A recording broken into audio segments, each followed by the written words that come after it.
Bismillahirrahmanirrahim. Assalamu alaikum, dear students. Dear student, today we will discuss about that of enzymes. Enzyme आपका third chapter है. अब third chapter को हम start करेंगे और उसके साथ साथ हमें पता होना चाहिए कि एंजाइम क्या है और उनकी definitions. Enzymes are the most important group of proteins which are biologically active. अब ये most important group of protein है और उसके साथ साथ ये बायोलॉजिकली एक्टिव है. यानी इन्होंने क्या करना है कि स्पीड अप करना है किसको, बायोकेमिकल रिएक्शंस को.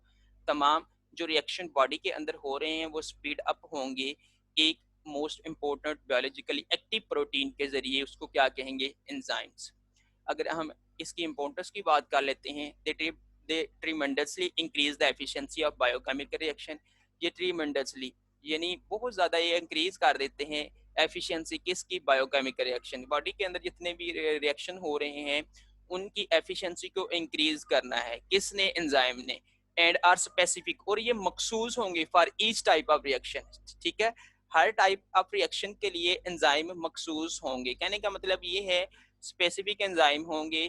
ठीक है, किसके लिए, स्पेसिफिक रिएक्शन के लिए. और उस रिएक्शन को स्पीड अप किया जाएगा किसके जरिए, स्पीड अप किया जाएगा और उसकी एफिशिएंसी को इंक्रीज किया जाएगा किसके जरिए, एंजाइम के जरिए. Without these enzymes the reaction would proceed at a very slow speed. अगर हम बात करें एंजाइम्स के बगैर की बात करें तो केमिकल रिएक्शन हो रहे हैं वो प्रोसीड होंगे वेरी स्लो स्पीड के साथ. इसकी वजह से लाइफ क्या हो जाएगी, इम्पॉसिबल हो जाएगी. यानी बॉडी के अंदर रिएक्शन बहुत स्लो हो जाएंगे. अगर एंजाइम के बगैर बात करें तो उसकी वजह से लाइफ इम्पॉसिबल हो जाएगी, नामुमकिन हो जाएगी. अगर बात करें जनरल कैरेक्टरिस्टिक्स ऑफ एंजाइम्स की, enzymes are composed of 100 amino acids. अब एंजाइम कंपोज होते हैं हंड्रेड्स ऑफ अमाइनो एसिड. वही amino acid join together coiled upon themselves to form a globular structure. अब यही अमाइनो एसिड ज्वाइन टुगेदर करेंगे. ठीक है, ज्वाइन टुगेदर करने के बाद इन्होंने कॉइल अपॉन होना है तो क्या फॉर्म करना है, ग्लोबुलर स्ट्रक्चर. ठीक है, एंजाइम्स का जो स्ट्रक्चर है वो ग्लोबुलर स्ट्रक्चर होता है. किसकी वजह से, अमाइनो एसिड जब अरेंज होते हैं, कॉइल होते हैं, तो कॉइल होने के बाद वो एक ग्लोबुलर स्ट्रक्चर बनाता है यानी ग्लोबुलर प्रोटीन. उसी ग्लोबुलर प्रोटीन को क्या कहेंगे, enzymes.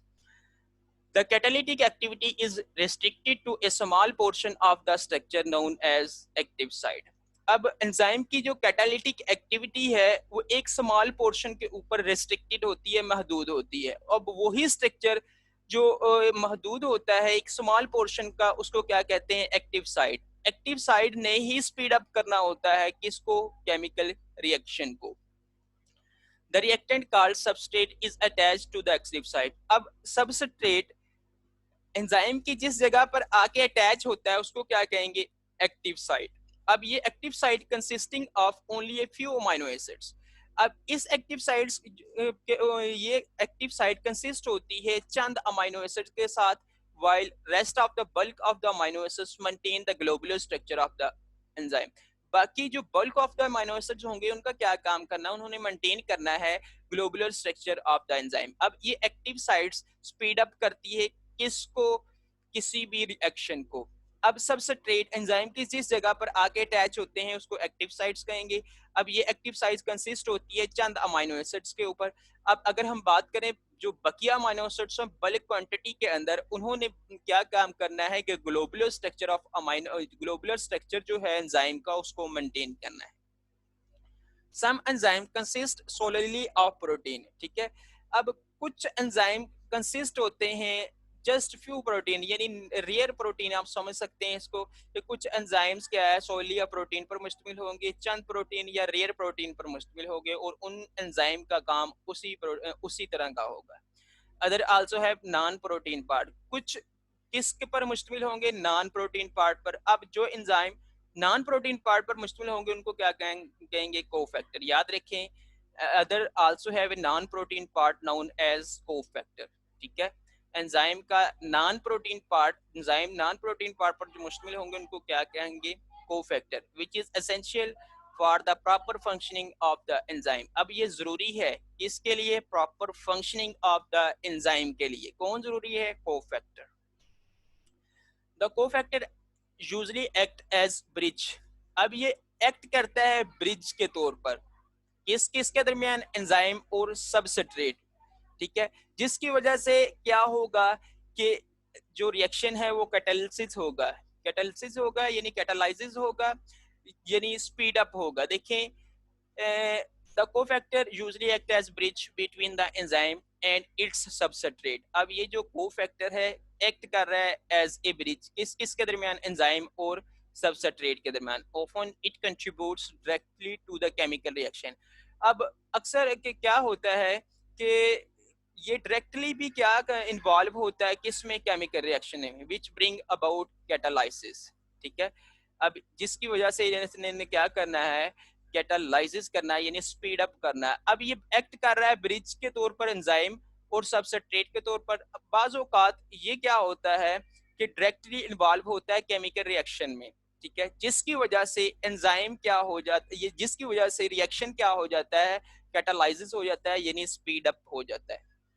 Sometimes the cofactor provide a source of chemical energy। बाज़ औक़ात क्या करता है, कोफैक्टर प्रोवाइड करता है क्या, केमिकल एनर्जी, यानी cofactor as a source use होता है। वो सोर्स किस केस ने क्या प्रोवाइड करना है, केमिकल एनर्जी।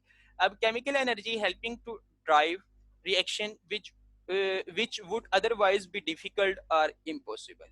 अब इस केमिकल एनर्जी ने क्या करना है, हेल्प करनी है कि रिएक्शन क्या है कि वो डिफिकल्ट भी हो सकता है या इम्पॉसिबल भी हो सकता है। देखें, helping to drive reactions which would otherwise be difficult. अब अगर ये तमाम चीजें यानी कोफैक्टर प्रोवाइड कर रहा है, यानी हेल्प कर रहा है, केमिकल एनर्जी प्रोवाइड कर रहा है, जिसकी वजह से रिएक्शन स्पीड अप होता है, कैटालाइसिस होता है। अगर हम इसके बगैर की बात करें कि अदरवाइज अगर ऐसा ना होता तो रिएक्शन क्या हो जाना था, डिफिकल्ट हो जाना था और उसके साथ साथ इम्पॉसिबल हो जाना था, ठीक है, नामुमकिन हो जाना था। Some enzymes use metal ions as cofactor। अब हमने ये बात क्या है कि नॉन प्रोटीन पार्ट को हमने कहा कोफैक्टर, ठीक है। अब कुछ एंजाइम्स यूज करते हैं मेटल आयन के तौर पर, यानी ये नॉन प्रोटीन पार्ट है मेटल आयन, वो क्या हो सकते हैं, यही है cofactor, like magnesium ion, iron, ठीक है, आयन, कॉपर आयन, ठीक है, जिंक आयंस। ये तमाम क्या है, मेटल हैं, नॉन प्रोटीन पार्ट है यानी कोफैक्टर हैं, ठीक है। Magnesium, iron, copper and zinc ion etcetera. अब ये था तमाम के हमने बात की, सबस्ट्रेट आके अटैच होता है किसके ऊपर, सब एक्टिव साइट्स के ऊपर। अब अगर हम देखते हैं the detachable cofactor is known as activator. अब यही जो डिटैचेबल कोफैक्टर को हम क्या कहेंगे, activator, if it is an inorganic ion. और ये किस में होगा, एक इनऑर्गेनिक आयन में होगा, यानी एंजाइम का डिटैचेबल कोफैक्टर, उसको क्या कहेंगे, एक्टिवेटर। बेटा ये जो तमाम हमने बातें की हैं ये इस स्लाइड्स के अंदर हम देख लेते हैं कि ये एंजाइम मॉलिक्यूल है, ये एंजाइम मॉलिक्यूल है, ये इसकी एक्टिव साइट्स है, ठीक है, एक्टिव सेंटर है ये सबस्ट्रेट मैंने कहा कि आके अटैच होगा किसके ऊपर, एक्टिव साइट्स के ऊपर। लेकिन ये कोफैक्टर मॉलिक्यूल है यानी नॉन प्रोटीन पार्ट, इसको हेल्प करेगा ताकि ये अच्छी तरह इसमें फिक्स हो जाए, ठीक है। देखिए एंजाइम कोफैक्टर रीयूज्ड। अब ये तमाम चीजें, ये सबस्ट्रेट भी आके अटैच हो गया, ठीक है, और उसके साथ साथ कोफैक्टर भी आके, कोफैक्टर मॉलिक्यूल भी आके अटैच हो चुका है। अब सबस्ट्रेट जिस जगह पर आके अटैच हुआ है उसको एक्टिव साइट्स कहते हैं। अब यही एक्टिव साइट्स स्पीड अप करती है किसको, किसी भी केमिकल रिएक्शन को। और कोफैक्टर भी हेल्प करता है। कोफैक्टर ने कैसे हेल्प करने के, इसको केमिकल एनर्जी प्रोवाइड करनी है। इस केमिकल एनर्जी की वजह से क्या होगा कि रिएक्शन कैटालिसिस होगा यानी कैटालाइसिस होगा, स्पीड अप होगा। बाज़ औक़ात ये खुद भी इन्वॉल्व होता है, ठीक है, किसको, यानी रिएक्शन को स्पीड अप करने के लिए, ठीक है। अब ये कोफैक्टर ये पड़ा है, सबस्ट्रेट ये पड़ा है, ठीक है, ये एंजाइम सबस्ट्रेट कॉम्प्लेक्स बन चुका है। अगर यही कोफैक्टर हमने बात की है कि डिटैचेबल होगा किससे, एंजाइम से, अगर कोफैक्टर डिटैचेबल हो जाएगा एंजाइम से, उसको हम क्या कहेंगे, एक्टिवेटर, ठीक है। अब ये जो सबस्ट्रेट है ये प्रोडक्ट में कन्वर्ट हो चुका है, लेकिन अगर ये जो कोफैक्टर है अगर डिटैचेबल हो जाएगा एंजाइम से, उसको क्या कहेंगे, एक्टिवेटर, ठीक है। अब if the non protein part अगर is covalently bonded, it is known as phosphatic group। अब एक प्रोस्थेटिक ग्रुप होता है और उसके साथ साथ नेक्स्ट वन है को एंजाइम। अगर यही नॉन प्रोटीन पार्ट जो है जिसको हमने कहा को फैक्टर, अगर कोवलेंटली बॉन्डेड होगा यानी स्ट्रॉन्गली बॉन्डेड होगा किसके साथ, एंजाइम के साथ, उसको क्या कहेंगे, प्रोस्थेटिक ग्रुप। अगर if it is loosely attach to the protein part, अगर यही लूजली अटैच होगा किसके साथ, प्रोटीन पार्ट के साथ, उसको क्या कहेंगे, को एंजाइम। अगर non protein part covalently bonded attach होगा प्रोटीन पार्ट के साथ, ठीक है, यानी मजबूती के साथ अटैच होगा, उसको प्रोस्थेटिक ग्रुप कहेंगे। अगर यही non protein part loosely attach होगा यानी इजीली क्या है अलग हो जाएगा किससे, प्रोटीन से, उसको क्या कहेंगे, कोएंजाइम। अब क्वेश्चन आता है डिफरेंशिएट बिटवीन प्रोस्थेटिक ग्रुप और कोएंजाइम्स। अब it is closely related to vitamins. अब कोएंजाइम क्या हो सकता है कि क्लोजली रिलेटेड हो सकता है to vitamins which represent the essential raw material from which enzyme from which coenzymes are made. अब ये जरूरी होगा एज ए रॉ मटेरियल जिससे क्या है कोएंजाइम क्या बनाए जाते हैं। Only small quantities of vitamins are needed. अब स्मॉल क्वांटिटीज ऑफ विटामिन की क्या जरूरत होती है, because like enzymes coenzyme can be used again and again. अब ये जो विटामिन्स है इनकी थोड़ी सी क्वांटिटी क्या है जरूरी होती है, जिसकी वजह से क्या होता है एंजाइम्स और उसके साथ साथ कोएंजाइम अगेन एंड अगेन दोबारा क्या हो सकते हैं, यूज हो सकते हैं। An enzyme with its coenzyme और प्रोस्थेटिक ग्रुप।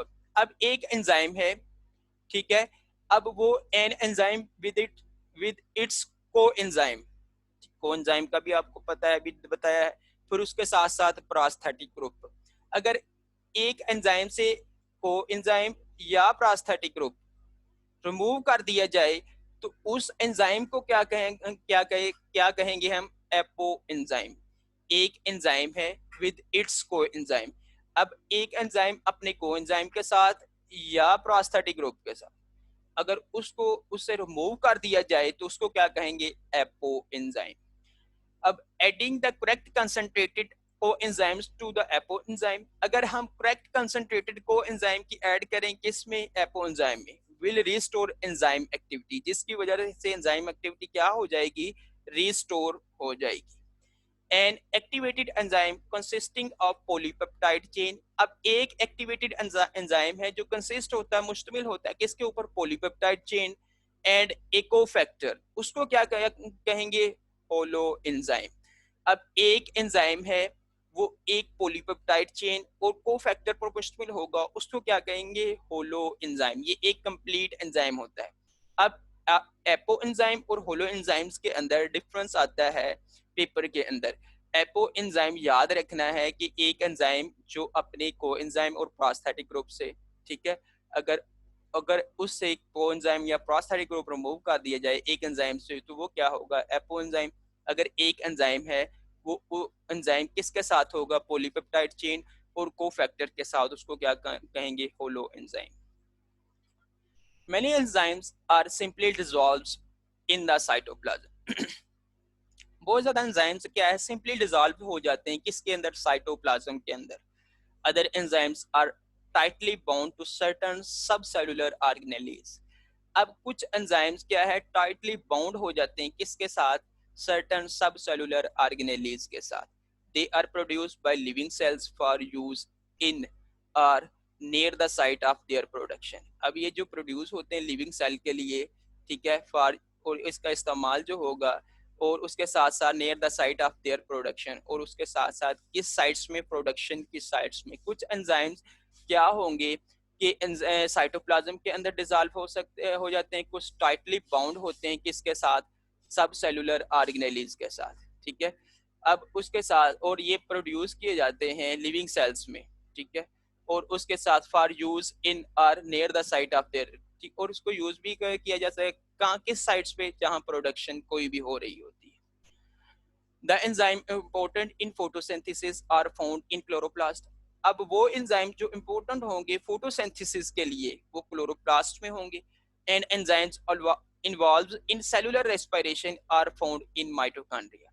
अब वो एंजाइम्स जो इन्वॉल्व होंगे सेलुलर रेस्पिरेशन के लिए, वो किसके अंदर होंगे? माइटोकॉन्ड्रिया के अंदर। याद रखें, एंजाइम जो फोटोसिंथेसिस के लिए नेसेसरी है वो किसके अंदर होंगे? क्लोरोप्लास्ट के अंदर। क्लोरोप्लास्ट ऑर्गेनेली है। एंजाइम्स जो सेलुलर रेस्पिरेशन के अंदर यानी सेल के अंदर एनर्जी पैदा करने के लिए होंगे वो किसके अंदर होंगे? माइटोकॉन्ड्रिया के अंदर।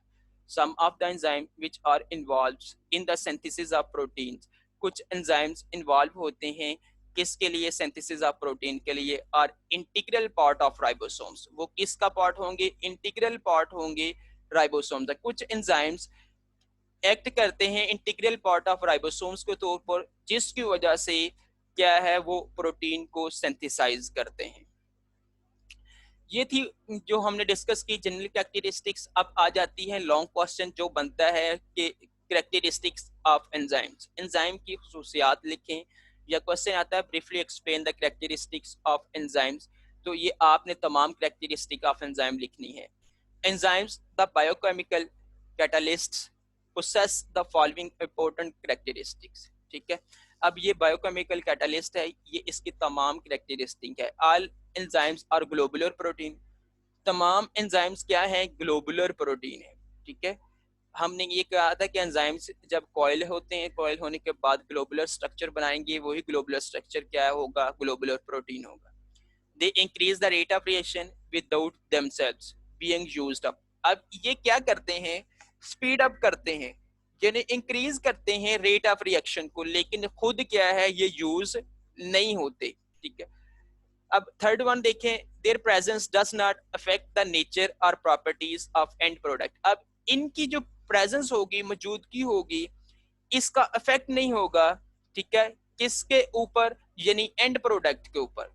अब देखें, there presence does not affect the nature और प्रॉपर्टीज, इनका अफेक्ट नहीं होगा नेचर और प्रॉपर्टीज के ऊपर ऑफ एंड प्रोडक्ट। रिएक्शन के एंड प्रोडक्ट की नेचर और प्रॉपर्टी के ऊपर एंजाइम का कोई असर नहीं होगा।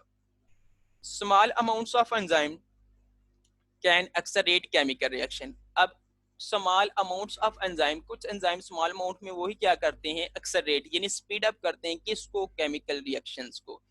किसकी वजह से? एक्टिव साइट की वजह से। फिफ्थ वन है, they are very specific in their action. अब ये स्पेसिफिक होते हैं अपने एक्शन में। देखें, a single enzyme catalyses only a single chemical reaction. एक सिंगल एंजाइम है, वो कैटालाइजेस करता है किसको? इस सिंगल केमिकल रिएक्शन को, और एक ग्रुप ऑफ रिलेटेड रिएक्शन या उस तरह के रिलेटेड रिएक्शन के ग्रुप को क्या है? स्पीड अप करेगा।